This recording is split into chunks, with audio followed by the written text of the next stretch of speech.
We pretty much take for granted that the things we wear, the things we live with, those things with which we play, and the things we work with, that all these things come in colors.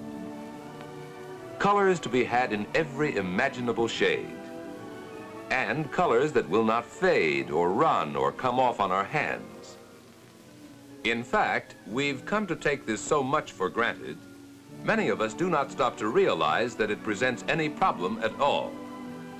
Yet the study of color and light is a science in itself, a science that helps us to understand the appearance of everything around us, from feathers to flowers, from foliage to fire, and from fire to the firmament, the gallery where one of nature's earliest forms of art still hangs, the rainbow. Raindrops hanging in the air separate all the colors in sunlight. This is called a spectrum. And this is the same thing man-made, the glass prism taking the place of the raindrops. But both the man-made prism and the heavenly rainbow tell us the most important basic fact in the study of color, that there is no color without light. So that the color of the screen before you seems to depend entirely upon the color of light cast upon it, starting with violet and going to blue, green, yellow, orange, and red. But is the color of the light the whole answer to the way an object looks? Not entirely, for here is a scene under one kind of white light, and here is the identical scene under another kind of light, but whose whiteness is the same as the first. Here the scene changes in depth and intensity as we move the light. And here the figures appear first shiny, then dull, yet without changing color. So that in order for us to see a color, we need first a source of light, which may be anything from daylight to an incandescent lamp. It is the color of this light that reaches our eye, but it is modified by the object it falls upon or passes through. It may be modified by falling upon foliage, or rocks, or the earth, or by passing through water, or glass, or the atmosphere itself. Each color in the spectrum has its own individual wavelength, just as each note on the piano has its own sound or wavelength. However, you can't play all the notes on the piano at the same time and arrive at anything. But you can take the basic colors of the spectrum and arrive at pure white.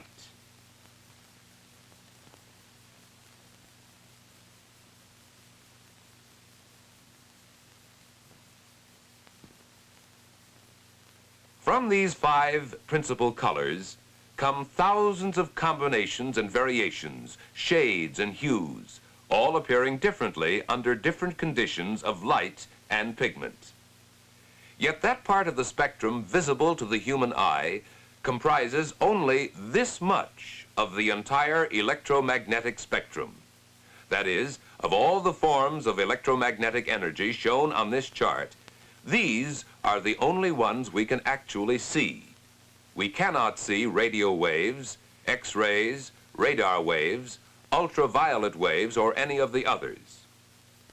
These wavelengths range from the extremely short ones of X-rays and gamma rays, with wavelengths of a millionth of an inch, to those of the longest radio waves, some of 100 miles and more. However, despite their extraordinary shortness, wavelengths of light can be measured more accurately than any other physical quantity, and this has enabled us to make some headway in the complex study of light and color. As we can see, violet at the one end has the shortest wavelength, while red at the other end of the spectrum has the longest wavelength. We know that all electromagnetic waves, including light waves, travel at the enormous speed of 186,000 miles per second. Let's slow this down a bit so we can see what's happening. But let's keep on assuming the beam is still traveling at that tremendous rate, and in a vacuum or in free space.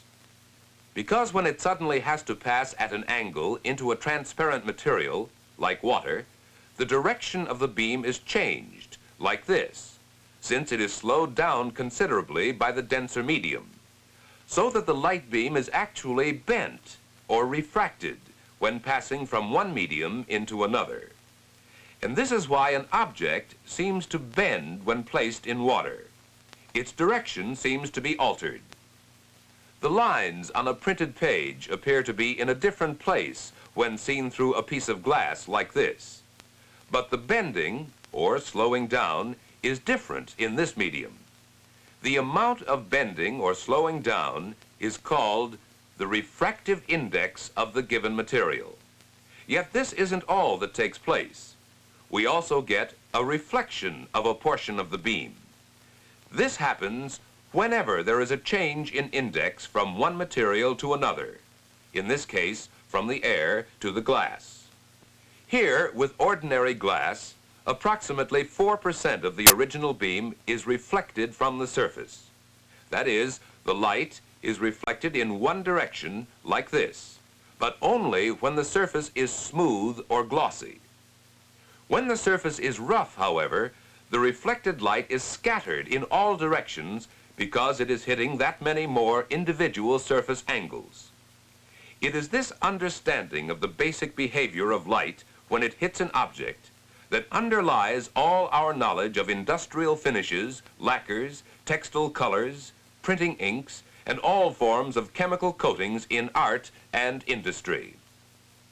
These materials are all basically composed of a vehicle, or liquid, in which are suspended innumerable fine particles of an insoluble substance, sometimes called a pigment. Let's say our vehicle is linseed oil, and our pigment particles are made of the same glass we have seen, ground into a fine powder. We now have the ingredients for a basic form of chemical coating, that is, a vehicle in which pigment particles are suspended. The coating can now be applied to a surface in a thin layer, as we do with paint, for instance. But the story only begins here. Since linseed oil has a different refractive index from air, the beam of light acts the same way as it does when it hits a sheet of glass. A percentage of the light is reflected at the boundary surface between the air and the film of linseed oil. Now let's see what effect the pigment itself has upon the light that enters the film, in this case the ground glass. If the type of ground glass has the same refractive index as the linseed oil, there will be reflection at none of the pigment surfaces. In other words, the light will pass through the film as if there were no pigment present, until it strikes the surface on which the film has been coated. If this surface is white, virtually all the light will then be reflected back through the film into the air. If the surface is black, practically none of the light will be reflected. In either case, this coating, or paint, or film is transparent, since the light passing first in, then reflected back out of it, is not reflected in any other directions by the pigment particles. Actually, in both these cases, since the insoluble glass particles are transparent, ordinarily we would not call them a pigment, but rather an extender. But if the type of ground glass used as the pigment has a different refractive index than the vehicle, you will remember that reflection will take place wherever the light strikes an individual particle. So that if there are sufficient particles, and if the film or coating is sufficiently thick, virtually all of the light will be reflected before it has a chance to penetrate down to the surface. In other words, we do not see the surface at all, and we then have an opaque coating. So we have seen that a beam of light is bent when it enters a transparent material. But the amount it is bent depends also on its color or wavelength. A prism inserted in a beam of white light not only bends the beam, but bends each color to a different degree, giving us the familiar spectrum. The index of glass being highest for violet light and lowest for red, we can see then that the violet is bent at the greatest angle, while the red at the other end is bent the least. We also find that there is a difference in the intensity of the individual colors, depending on what kind of light is passing through the prism. In the case of an ideal white light, all the colors would be equally intense. With light from the sky, these colors are more intense. And the spectrum of light from a tungsten lamp results in these colors being the more intense. Here is a colored material, a sheet of red glass. It will be easier to understand the behavior of the light now if we think of it as composed of the spectral colors, which are actually inherent in it. What is happening here indicates that the transparent red material has the property of absorbing all the colors of the spectrum except red, which it allows to pass through. The yellow glass completely absorbs violet and blue, but it transmits red and also its own color, as well as to a lesser degree the color green. A green transparent material will of course transmit its own color, along with this much yellow and this much blue, but will absorb the colors at both ends of the spectrum. Blue glass absorbs yellow and red and transmits violet, blue, and green in these proportions. Magenta glass absorbs green and transmits violet, blue, yellow, and red in these proportions. Fortunately, what we have just seen can be expressed far more accurately in terms of graphs, which reveal color differences the eye could never see. Later, we will show how this ability to define any color really accurately and any shade of that color is of immense importance to all of industry. This instrument, the spectrophotometer, can measure precisely the amount of light absorbed by a given material at all points in the spectrum, and the amount of light which will be transmitted. The whole concept of mass production, in fact, would be impossible if we could not control the matching of the coloring materials used in practically all phases of our everyday life, and if we did not understand this process of selective absorption. For now we know that the pigments in these coatings produce the effect of color in the same way as the colored glass. They are absorbing some colors selectively and transmitting others. And they are acting in the same way as did the transparent ground glass suspended in a transparent vehicle. In fact, let us think of this pigment as red glass, finely ground and incorporated in a similar transparent vehicle, the same red glass through which we passed a beam of light a moment ago. Although this beam appears to the eye as white light, we now realize that it is actually composed of the 5 basic spectral colors. We will see that each of the ground particles of red glass acts in the same way as when they were all together and forming a solid sheet of red glass. In other words, each particle has the property of transmitting red rays freely and of absorbing all other rays. That is, all the colors but the red will be absorbed by the red particles, and only the red rays will be able to penetrate downward through the transparent vehicle. Now, if, as we have shown, the pigment has the same refractive index as the vehicle, no reflection will take place. This means that the red rays will continue unobstructed and undeviated until they strike the surface on which the film has been spread. If that surface is white, the red rays will bounce back up through the film again and into the air, and we will have a transparent red. If, however, the refractive index of the pigment is not the same as that of the vehicle, and if there are enough particles, all of the original red beam will be reflected before it has had a chance to reach down to the surface. This film will be opaque, and the original color of the surface, white, will have no bearing on the color the eye would see, red. Now let's see what happens when we mix colored inks. The color yellow is first printed on a white page. Then on top of it, a blue-green color, cyan blue. Most people assume that blue-green and yellow will make green. But actually, since no color can be made where it didn't exist before, it is more accurate to say these two colors leave green. In other words, the green was not produced by magic. There was some green in the yellow to begin with, and some in the blue-green, or cyan. But now, how can we tell what kind of green we will get? Can we be sure if we will get this green,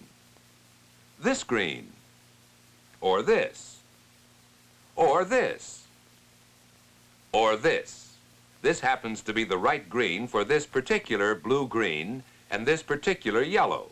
But the point is, we can accurately predict which green it will be out of the thousands of different kinds of green there are by means of the reflectance curves for the original blue, green, and yellow. First, let us find out what is happening. As we have seen, the cyan ink will absorb the yellow and the red rays before they reach the yellow ink, but it will transmit the violet, the blue, and the green rays. The yellow ink, however, will, as we know, absorb the violet and the blue rays, transmitting only the green rays, that is, allowing them to strike the white surface of the paper and bounce back up into the air. What we finally see then is the color green where the blue and yellow inks overlap. And we can tell exactly what shade of green it will be by translating this information into the form of a graph. Here's the reflectance curve for the blue-green ink. And here's the reflectance curve for the yellow. Obviously, we can see at a glance where in the spectrum we are going to come out. Green. And from the curves for the cyan and the yellow, we can compute the curve for the green, which will result from the two. Arriving at this third color as a result of overlapping, or mixing the other two, as in color printing, is called subtractive mixing, for the simple reason that the second color, the cyan, cannot add anything to the yellow color under it, but can only subtract or absorb rays from the beam of light, in this case, the red and yellow rays. Thus, in color printing, 2, 3, and 4 colors are put on top of one another to get reproductions of an original painting or color photograph. Generally, though, the pigments are mixed beforehand, as in the original painting, then applied directly to a surface. Nevertheless, if the pigments are transparent, the color of the mixture can be accurately predicted by the reflectance curves of the colors to be mixed, for when light strikes the pigments, it follows the same rules as it did with the two inks we just saw. The processes of absorption, transmission, and reflectance are carried on just as with the dry inks, and the green we get can be predicted with just as much accuracy.